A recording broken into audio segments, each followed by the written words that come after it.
Most photographers think the job ends when they deliver the final files. And that's exactly why they don't get rehired. I'm gonna share with you 3 things I always do after every shoot to keep my clients happy and coming back.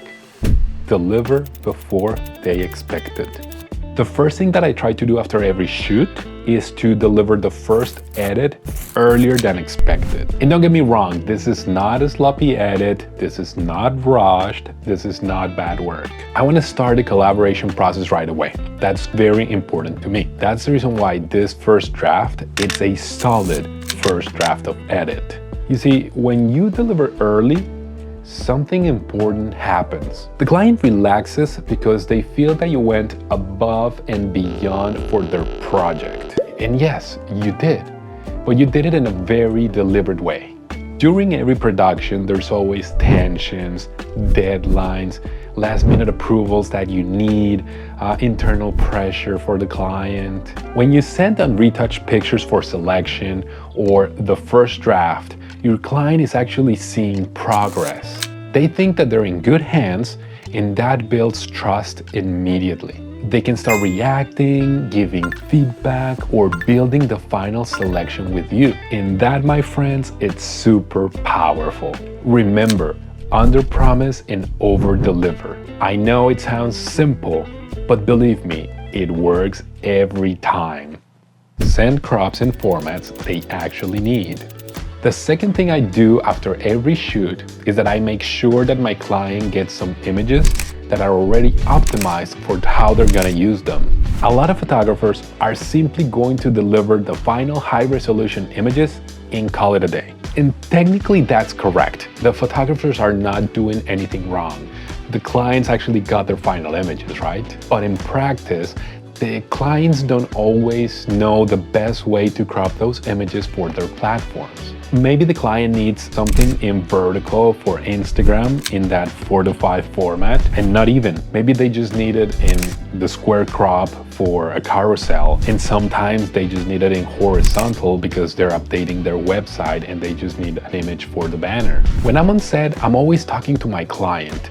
I am asking them questions, I am taking notes and finding out what kind of images they actually need and why. So when I'm sending the images, I make sure that I'm sending some versions that are already cropped and ready to use. So if the client agrees with the crop the way I did it, they can download it and post it right away, which makes them really happy. So for example, if I know that the brand is very active on Instagram, when I'm sending images, I make sure that I include a folder with vertical crops that can be readily used for post or even as reel covers. If they're updating their website, I will include some horizontal crops so that they can already envision those images, or from those images, which one could be the hero image. This does 2 things. First, it saves my client tons of time. They don't have to open Photoshop by themselves or just wait until the social media manager has any time and starts cropping each of the images by themselves.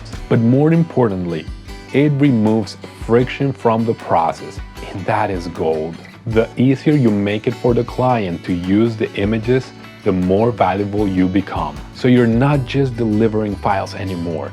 You turn into this vital partner that is helping the client execute their content strategy and allowing them to show those images faster. And clients will never forget that. Document the shoot so you understand the brand.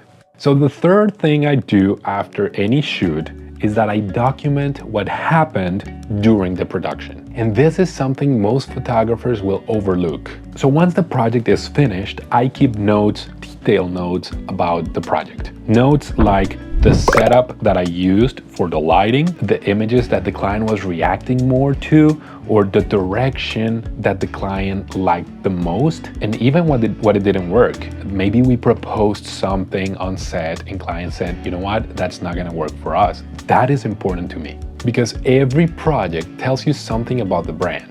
Maybe they were liking more the lifestyle shots that you were creating rather than the product close-ups. Maybe they responded better when you were using the softer light instead of the harsher light. Maybe they preferred, when you were giving those images that had negative space because they were thinking already about the design. And all of that information is extremely valuable. That is very important, so I keep it very organized. The notes, folders, references, the maybe screenshots that we're taking on the day off of the selects that they're making, or maybe we show them something, so I make a quick screenshot so I can save that and not forget. And of course, the behind the scenes, the GoPro footage, that is very important to keep as well. Why? Because when that client calls you again in the future, months down the road or a year down the road, you're not starting from zero. You already have an understanding of their visual language. You know what worked for them, you know what didn't work for them, you know what direction they prefer, and how the brand wants to present itself. Not only that, but at a technical level, nerding out here, you and I, you have very important information like the lenses that you used, the settings that you had on your camera, the lighting setup, so it becomes really easy to recreate it. And when a client realizes that you understand their brand like that, something changes. You stop being just the photographer that was hired for this project. You kind of become their chief image creation officer. And that's what leads to repeat work. You'll start hearing comments like, hey, we have to do it again with Julian. Or if we need to move the date of the production to make sure that Julian is available, we'll do it. But it has to be with him. And that's the goal. Not just doing the shoot once, but trusting you every time they need to create images. So those are the 3 things I always do after every shoot to keep my clients happy. If you're a photographer trying to grow your career, make sure you subscribe to the channel. I'm sharing everything I've learned from working with agencies, brands, and real productions. If you have any questions or comments, please leave them down below. And as I always say, I'll see you in the next video.